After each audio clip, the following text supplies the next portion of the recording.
Welcome to the BePure podcast. In this episode, we take a deep dive into the life-changing transition into parenthood with Matilda Green. Matilda's sweet personality made her a crowd favourite when she entered season 1 of The Bachelor New Zealand, which she won. Woohoo! Woohoo! Ever since, she has taken her dedicated fan base along with her on her journey through fitness, marriage, and motherhood. She is a light of positivity, constantly sharing her life hacks, wellness advice, and beauty tips across her platforms and in her books. If you haven't read them, check them out. She's a total family girl now and loves every minute of being a mum to beautiful son Milo and her gorgeous daughter Autumn. Welcome, Matilda. Thank you so much for having me. It's nice to see you again. Likewise, it's been a while. It has. It's been a long time since we've seen each other face to face. So yeah, it's great to connect. And you've done many amazing things. I mean, I'm reading your bio. My brain's like, wow, this woman's done some cool stuff. But I think the highlight of that, I think we take for granted, which is you made your own people, right? Yeah. They grew out of me and now they stand on their own 2 feet, which just continuously blows my mind. I think, like, how can 2 little humans come from 2 other humans but still be their own personalities? You know, they're totally different. And when they were in my tummy, I kept thinking, like, this is amazing to me that there is a human being inside of me that has their own thoughts and actions outside of me, you know, which just still blows my mind. I think the whole process is miraculous. Like, I think we take it for granted because, well, half of the population can make children for part one. You know, we can all, as women, we have this gift of being able to grow our own humans from scratch, which is, I think, miraculous in itself. But I often think, what if only one person could do it? What would we think of that one beautiful lady? You know, would we have her on a pedestal? Would we worship her? Would she be like, oh my gosh, she's amazing. She makes her own people. She's the giver of life. Whoa. Yeah, like, whoa. This is like the beginning and end of human existence right over here. And we forget because there's babies born every minute, every second of every day. But the process itself, it blows my mind. Like two cells becomes an entire human body. And mums just kind of, you know, do their thing. And then they go on this beautiful journey of coaching them through life. So with that in mind, what has the journey into motherhood been like for you? You know, it's been beautiful. It's been incredibly challenging at times. And it really has flipped my whole world upside down. Like when I had my son Milo, I think I had this vision of what motherhood would be and what kind of mother that I would be. And it was very much like a earth mother, calm all the time, beautiful, gentle parent, which I tried really hard to be. But I think when you're really tired and this little person knows how to push your buttons, you know, they're watching you 24/7, they know what annoys you. And so there's been times where, like, I've been pushed to my brink and I've been like, oh my God, this is so hard. I can't stay calm right now. You know, like I can't be this earth mother that I want to be all the time. So I think that's been a really big challenge, and just learning how to work with my own emotions and try and figure out how to keep them in check and model that kind of emotional regulation for my kids, so that hopefully they can learn that too. But it's been amazing as well. It's taught me how it sounds a bit cliche, but I mean how amazing the world around us is, because I've learnt to look at the world through my kids' eyes, because they're seeing everything for the first time. Everything is new and they don't know what anything means. So to see that through their eyes and be like, actually, that is really incredible, or like, diggers are really cool, or just all these things that previously had just come and gone in front of my eyes, and it was all just kind of, whatever. But now I'm really learning to appreciate everything around me and appreciate being in the present moment more than ever before. So that's been a really powerful lesson since transitioning into being a parent. So amazing you say that. Like, I think we have to teach children about life, but they actually do that for us. They actually remind us to be grateful for what we have and to see the wonderment and awe in the world, because they can see it so easily. Yeah. I love it when my nephew, you'll find him like sort of sitting on the floor in the corner, and he'll be looking at something intensely. You pick it up and go, Auntie. And you're like, there's a tiny ant. It's like, look, ant. And you're like, that's an ant. Cool. He's like, but ant. Yeah. Like, look at it. It's amazing. You're like, you like, found the smallest actually, thing. ants are pretty cool. Okay. Yeah. Or they can like ask you questions like, oh, what does rain mean? And you're like, oh my God, what does rain mean? I don't know. Let me have a think about this. And so it just kind of forces you to think about things on a bit of a deeper level. Yeah, I don't really know. Let's find that out. Yeah, there's such a level of profoundness in the naivety, right? That misunderstanding of, or not understanding yet. And so you ask questions that we wouldn't ask because we're like, I've already put that in a box somewhere where I can just categorize it now, but I haven't thought to unpack that. Yeah. That's really cool. I love that. And what about your two children? How different are they? They're completely different. So Milo is like super sensitive. He's quite sensitive to loud noises and commotion and stuff. And he's a really inquisitive, observant little guy. And he's really quirky. He's got a hilarious personality. Like Art and I always laugh that we laugh at his jokes because they're genuinely funny. Not because he's just a cute little toddler and we're like, oh, how cute. He's got a really great sense of humour. We genuinely laugh. And Autumn is, she's 15 months now, I think. And so her personality is just coming out now more and more. And she knows exactly what she wants. You cannot distract her from what she wants. Whereas with Milo, like if we were trying to guide him away from something, we could distract him with another toy or something. No, not with Autumn. She's sharp as a tack. She's super assertive. And so it's going to be really interesting seeing how that plays out over their lifetimes and how those different personalities work together, because now they're starting to form this friendship bond, which is just makes my heart explode every day that they're starting to play together. And like if Autumn's upset, Milo's like, Mummy, Autumn's upset. She needs a hug. And it's I know. And he's now understanding that role of big brother, and he's really like stepped into it and is trying to help her through things. He's like, no, Autumn, this is how you do it. And, oh, don't do that. You might hit your head. It's just so cute. Yeah, so that's just another level that we're experiencing after the chaos of when we first had Autumn and we transitioned from 1 to 2. We were like, oh my God, how are we going to do this? I've only got 2 hands. How do we hold them both? What do we do when like both of us need something? But now we've kind of gotten out of that fog, and now we're in a really good rhythm, and the kids have got a great relationship. Like obviously they fight all the time, but siblings do. They're siblings, right? It's all part of it. So yeah, it's been a lot of fun. It's part of that bond building, I think. Like, I mean, now look at my sister, I wouldn't take anything back. Do you know what I mean? There's been highs and lows and patches where I've wanted to be like exactly like her and live in her shadow, and the moments where she's been like, you're not cool enough for me and we can't hang out anymore because I'm now a teenager and you're like this cute little kid. No thanks. So it goes through evolutions, but the bond is for life, and it's so cool to watch it evolve and how it plays out. It's so special. I mean, there's no one like your family where you can just be completely yourself with, and you can fight with, and then it can just be fine the next day, and that's just part of the sibling relationship. Whereas friendships, you can't really do that. I don't have many friends that I can just fight with all the time.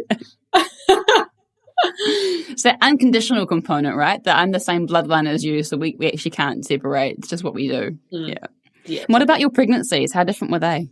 They were pretty much exactly the same. So it was interesting. I heard a lot of old wives' tales like, oh, you've got, sickness with Milo, because I was sick for both of them up till honestly 30 weeks or something. It was so tedious. But it was just the morning. So I was lucky that my morning sickness was actually morning sickness. It wasn't like a whole day kind of thing. So by about 11, I was good to go. But with both pregnancies, I was sick up till 25, 30 weeks or something. And people kept saying to me, oh, that means you're having a girl, or that means you're having a boy. And then I found out both times, and I was like, well, I feel the same. So, or they'd say that means he's going to have a lot of hair with the first pregnancy, and Milo was literally bald till he was 2. So, that taught me the old wives' tales. Sometimes they have a little bit of merit, but a lot of the time, maybe not.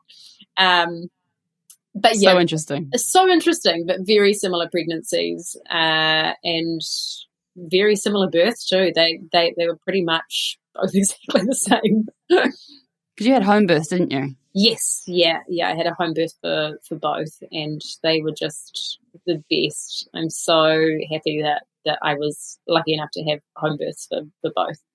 So for anyone listening that's like home birth, what is that? Do you want to just high level describe for us? Yeah, sure. So, I mean, it's really important to make informed choices around birth, as you know, like everyone knows. But when I was pregnant with Milo, I just felt this real calling that if in a perfect world, if everything goes to plan, then I didn't want to be in hospital.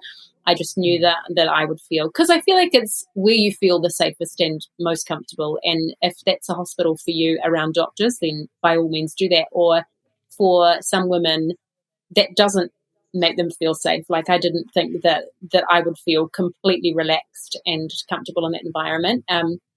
And so I talked to my midwife at length about it and said, look, I'm thinking about birthing at home. And I did a lot of research, a lot of planning, and she was totally on board with it. And she was really experienced with home births as well. So I felt just completely safe. And I did so much research. Like, I was actually slightly obsessed, actually. I'd watch YouTube videos, read books, got really into it. But something that we didn't really think about was the logistics aspect, which was a lot more complicated than I expected. So I was thinking, oh yeah, home birth, easy, just go into labour and shoot it out and Bob's your auntie. But it was really because I wanted a water birth. So we researched the tub and hired this ginormous spa thing to put in our lounge. We moved all our furniture. But then we couldn't figure out how to get the water to the right temperature and to keep it warm for that amount of time. And then during my birth with Milo, it was hilarious actually, because we put so much planning into Art had because like this was his realm, was to figure out the logistics, because he was like, well, obviously I can't help with the actual birthing, so he can help with logistics. That's one of his strengths.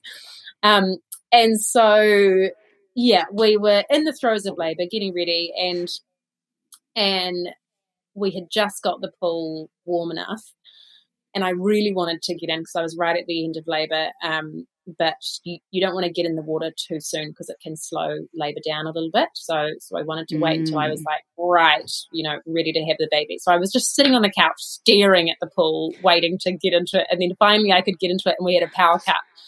So it was honestly the most deflated I think I've ever felt, because I got in and we couldn't quite get it warm enough, couldn't quite get the water warm enough. Like, our midwife was boiling water on the stove and pouring it in, very Victorian, but we just couldn't quite get it warm enough for it to hop out just before I was going to birth Milo. But it was pretty funny. We'd put on all this work and then didn't even really get to use it.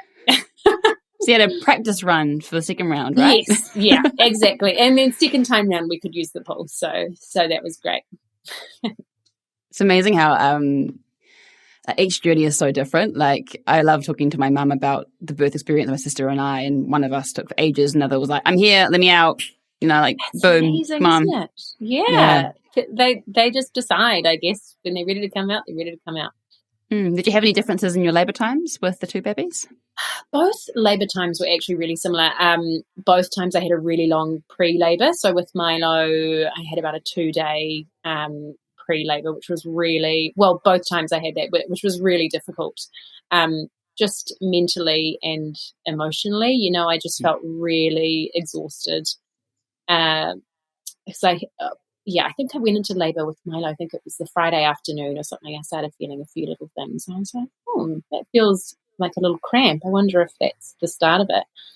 And then I felt a few during the night. And then Saturday morning, it was basically every 15, 20 minutes, all through the day, all through the night. So I didn't get any sleep. And then by Sunday, I was just so emotionally drained because I kept thinking, like, is it coming? Is it coming? Is it coming? Is it coming? Because the contractions would get to 5 minutes apart, and I'd think, oh, okay, it's happening. Then they'd stretch back out, and it was just a real, it was a real effort. But then the positive of that being was that when I went into active labour, it was like 2 hours, and when Milo was born, it was like 15 minutes, 2 pushes, and he was out. So I think it's hard to know. Like, would I rather have a longer pre-labor and a shorter active labor, or just hard and fast straight into the active labor and have it really intense and have the baby? I don't know. Here we go. Yeah. Because I had friends where like the whole labor was like an hour. Wow. So, yeah, obviously a very intense hour. But yeah, it's just, I guess there's pros and cons to every experience. So you got the marathon version with the final sprint at the end, whereas they got the CrossFit workout version where it's like, right, Let's go, game on. Yeah, exactly. And it's like a CrossFit workout when you've never done CrossFit before. So it's like a really intense WOD. Yeah. Let's do a hero workout for the first workout of the day. Yeah, exactly. Yeah. And then with autumn, it was actually interesting because I did so much training for my birth with Milo. I did calm birth courses, hypnobirthing courses, read all the books, practiced all the breathing, did visualization every day. Awesome. And it was an amazing birth. It really was. Like the next day I thought I could do it again. That was so, like, what an incredible experience. It's so hard, but so great. Whereas with autumn, I think because I was so busy, Milo was under 2. So I was so busy with him, and I just sort of thought, oh, God, it'll be fine. I've done the work with Milo. Who cares? It'll all come back to me. I'm just not even going to worry about it. And it was a lot more challenging. The birth was a lot more challenging mentally just because I couldn't quite get my head in the game. Because I think with labour, it's such a mind game. You've got to be in the right headspace and really focused. And I just couldn't quite get there. And so it was really, really challenging. And after my birth with autumn, I was like, oh my gosh, I don't know if I want to do that again. And so that really hit home for me how important the mental prep really is. It's interesting you say that because it is such a journey. Like, I think, and people don't really put that kind of stuff in textbooks, you know. They sort of talk about what happens and how it happens, but your unique experience, no one can write the book on that. It's going to evolve how it's going to evolve. And I think to liken it to a workout, you know, anticipation is part of it, but also the idea of how much longer do I have to work before this is going to be over.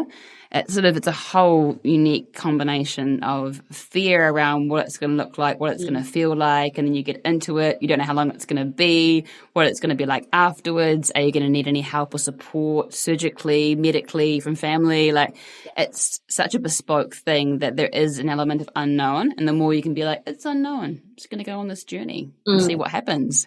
I think the more likely it is that you get through it and have your first experience where you're like, wow. Yeah.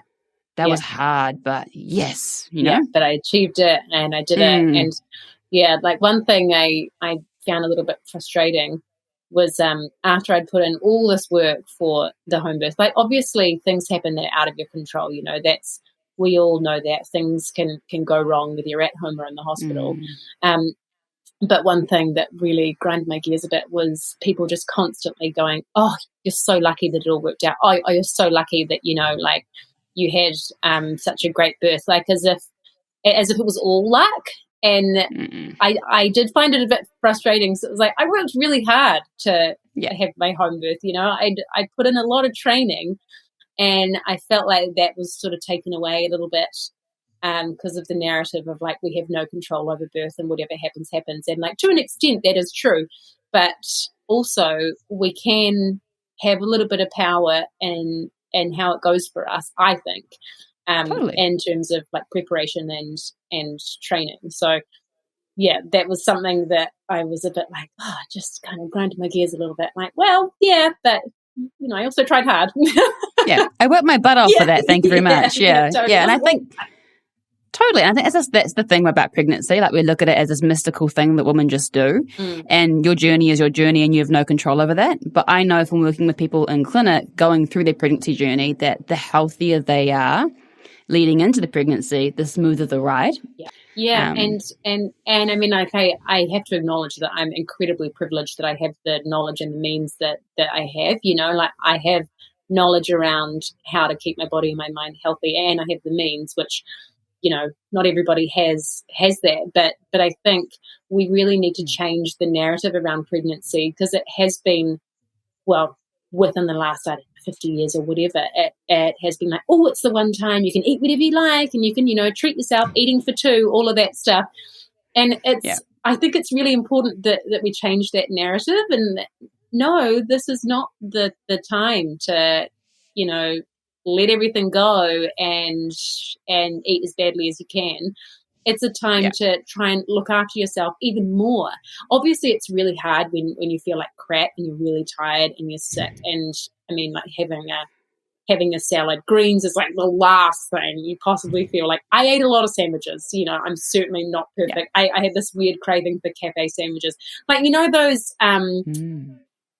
toasted ciabatta kind of pesto-y sort of sandwiches, those sorts of things. But anyway, I digress. But I think just being aware of the fact that it is really important. Like if you get gestational diabetes, or if you're, or if you get pre-diabetic, these are things that can really affect your body, and it is important to, do what you can to look after yourself during that time, because I guess it's the first time where you're like, oh my God, it's actually not about me anymore. Or not just about me. It is still about you, but you have another person to think about as well. So, yeah. Yeah, I think if you have the option, do you know what I mean? Like, I think I really hear where you're coming from, like shifting the conversation towards, nourishing for two, not eating for two, rather than the whole, like, you can have ice cream and chocolates and whatever, go for gold. It's more of that how do I give enough nourishment to the start of life for this little person? But also I think having grace for moments where you're like, I just want a sandwich. I really want a Marmite sandwich. That's just what I'm feeling like right now. You acknowledge that sometimes pregnancy is really hard and you feel like crap and you're like, I don't feel like, a spinach quiche or whatever it is that's going to be the right thing to eat. I feel like a pizza, or I just want to like relax on the couch. And I mean, that's okay too. I guess it's all just about balance, as long as you're just thinking about how you're looking after yourself, trying to move around if you can, like these are all things that really make a difference, but just not buying into that narrative of just like, it doesn't matter. Eat whatever you want, put your feet up, don't exercise, all of that stuff. I think it just gives, it just doesn't help anyone, that sort of information. And also for your little person as well, in terms of their setup for life. Like, I think there's a really big conversation to be had around the fact that mums really do contribute to helping to set up babies' metabolism and their propensity towards insulin resistance and having diabetes when they're older. It sets up their first inoculation of microbes when they come out of the vaginal canal, which can predetermine their risk for things like asthma, eczema, hay fever, and other sort of immune challenges when they get older. So it's, I think, it's your fault piece, but it's an empowerment piece to say, hey, you have an opportunity here to really make a difference to the life trajectory of the next generation, and actually maybe the generation and the generation after, in terms of what you choose to do to foster your own health and well-being with a sense of kindness and a bit of compassion on the side. Well, I mean, it's like you don't know what you don't know, right? And like knowledge is power. And I think there's no point in feeling guilt or shame about things that have already happened. It's just about finding out new information, thinking, okay, if I have a different opportunity coming up, maybe I can make different choices going forward. I feel like life's too short to feel guilt and shame. You just move forward with new information the best you can. Yeah, totally agree with you, 100%. So on the idea of well-being, what has it been like to maintain your own well-being now you have two munchkins running around? Such a challenge. Oh my goodness. And I mean, I'm really lucky. Both Art and I work predominantly from home. I mean, sometimes we have to go into the city for different things, but we mainly work from home.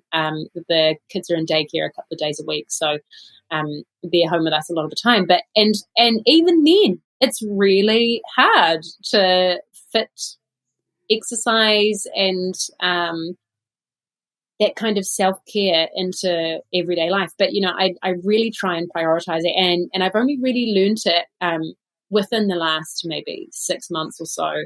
After the whirlwind of adjusting to having kids, and then especially after having two, just figuring out how to juggle it all and still find time for exercise, because usually exercise is the first thing that falls off the bandwagon for me when I'm busy. But I've realized that it's really important for me to try and keep that in there, because it means I've got more energy as a parent. I'm a lot more calm. I can sleep better at night.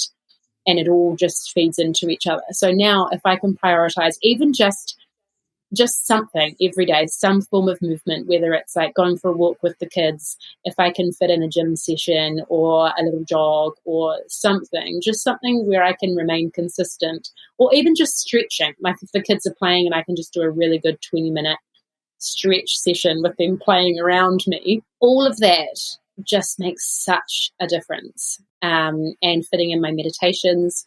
So now that Autumn is a little bit older, I can be in the same room as them, like obviously if the room is safe, and I can sit with them and do a bit of meditation. It's obviously not quite the same meditation as it was pre-kids.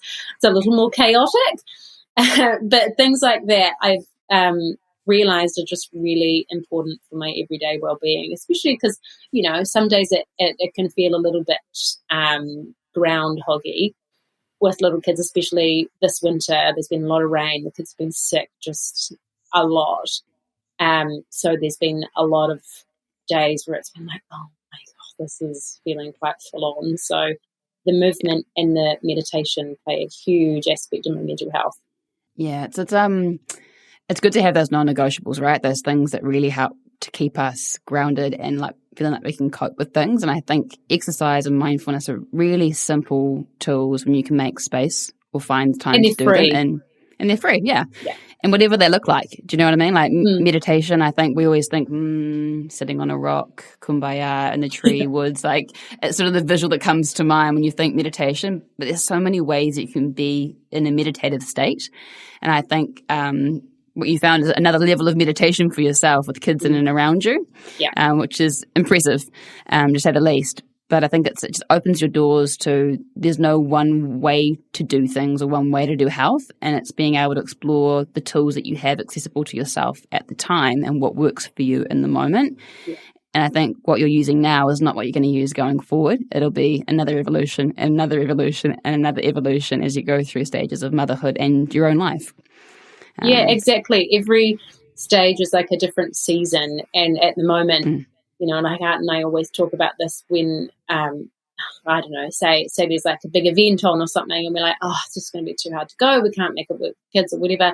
But we just say this is a season, and we're just embracing the season of putting the kids first and hanging out with them as much as we can, and trying to make their childhood as great as we possibly can. And then another season will happen where the kids are older and they're at school or whatever, or when they go to university. I mean, we'll be out on the town, so it's all just different ebbs and flows of life, and at different stages you can do different things, basically.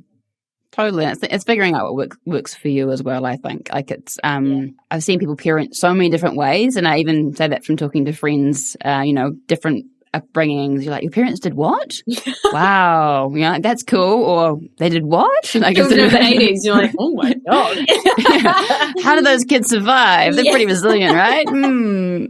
Yes, there's so many different upbringings and different ways to do things, and I know every parent has an intention that is best for their child. Do you know what I mean? Like you go into parenthood with the tools that you have at the time and try and do the best with what you have, and they are their own people. Like you see with your two little ones, they're very different. And that will determine how they experience the world, how they interpret it. And they might both be in the same environment and they come up with completely different outlooks or learnings from it. I find it really fascinating how I've met some really amazing parents like, we don't know what happened and how this happened. And you're like, it's not your fault. That little person's on their own journey. You're there as their guide and their coach, like you're there to kind of help them move through it, but they have to go through highs and they have to go through lows. And that's how we learn, It's that whole don't touch the kettle, it's hot. Guaranteed little person goes, But how hot? Yeah. Yeah, but how hot? Is it actually hot, and what does hot mean, Mum? I'm not sure about that. I have to experience it for myself. Yeah. And you're like, I kind of told you it was hot, but I get that you didn't want to take it at word value. You needed to actually experience it to really understand. Like, sometimes the waiter will, bring a plate out and say, oh, careful, this bowl is really hot. And still you have that instinct of like, yeah, but how hot, Is it, can I just touch it quickly? Or, and that's been a really interesting journey with our kids as well. And that, more myself as a mother really, is that I started off wanting to make everything perfect for them. And I was so like, I just didn't want them to be upset or experience any sort of hardship. And I still don't, but I do recognize the importance of building resilience in kids as well. And like, there's been times, even just small little glimpses into how that will play out over their lives. You know, we'll be at the playground or something, and Milo goes up to a kid and he's like, "Hi, I'm Milo. Hi, I'm Milo." And they're not answering, or they'll push past him or something. And I'm like, oh my God, I can't. It's like, and I just want to go in there and be like, "Excuse me, my child just said hi to you. Say hi to him back." You know, but that's just something that they're going to have to learn to deal with on their own. And there are instances where I can't fix everything for them, and I'm all I can do is try and give them the tools that I know that they can take on and learn to get through these things on their own, because there's going to be so many times, like, as we know, the world is not perfect, and the world is not necessarily always kind. And so I just it's a hard balance to try and find as a parent, where I want them to be happy and I want the childhood to be amazing and perfect, but at the same time they do need to experience hard things to build resilience and to build tools, I guess, like build their own little toolkit of how to deal with the highs and lows of life. Because there's a few of them for sure. Yeah, and there's gold to be had in adversity. I just think as a parent, the want is to be like, you can live in this bubble where you're safe for forever. Nothing will be bad, and like it'll be fine, and you can only hear good, positive stories, and nothing negative for your ears. Yeah, let's all talk sunshine, rainbows, and unicorns, and life will be great. Yeah, exactly. I think the amazing learning out of that is that it's the adversity that gives us the challenges to go, this is hard. What do I need to learn from this? And I think as a parent, it's that torn part between protector and I'm here for you. You know, I'm here to help you grow and blossom. That's going to be hard for me to sit on the sidelines as a lifeguard throwing you a safety rope to try and get you out if you need the help. But I have to, at the same time, watch you learn how to swim and, trial and maybe struggle a little bit as you go through it. So with that in mind, what are the kind of 3 top things you would say to parents out there to help them with the journey? I would say one sort of saying that has really helped me, and for some reason it just really stuck with me. It was when I was in labour with Milo, and I was feeling really emotionally drained, and it was taking so long. And then I was Googling, like, why is labour taking 2 days or whatever, like what problems can happen when it takes too long. And there was something that said, like, baby might be too big or might be stuck or something. And I called my midwife and I was really upset, and I was like, what's going on? Do you think he's stuck in there? Do you think I need to go to hospital or something? And she came in and checked me out and stuff, and she was like, everything's fine, but you just got to remember, patience is the name of the game. And for some reason it just really stuck with me. And when I'm having a hard time as a parent, I just say that to myself, just say, patience is the name of the game. And it really is. It started in labour and it's continued throughout my parenthood journey, is that if I can just be patient as much as possible, it makes such a difference, because kids are not on our time schedules. So that's something that I've really had to learn, is that when I'm like, all right, time to leave the playground because we've got to get here by 11. Come on, grab your stuff, let's go. And they're like, well, I'm in the middle of playing. I'm still having fun with my friends. And it's at those times where I have to let go of my idea of what my day can look like. And, sometimes you can't. Sometimes you really do just have to go and be at a place by a certain time. But there are a lot of times where I think we can sit back and say, well, that's fair enough. I guess we can be a bit late for lunch, or I guess we can, have a later lunch nap, or like if you're in the middle of doing something, that's cool, we can do it later. We don't have to be so regimented on our own personal, like, but this is what we're doing today, and this is the plan I had, and it's not going to plan, and blah, blah, blah. So that was sort of a long-winded answer for the first one. The second one, second one I think would be to just trust your instinct as much as possible, especially with Instagram and social media being such a huge part of our life. There's so much parenting stuff on there, and it can be really, really overwhelming. Like, to a point, because I follow all of these, gentle parenting pages, and that's great, and I've got a lot out of them.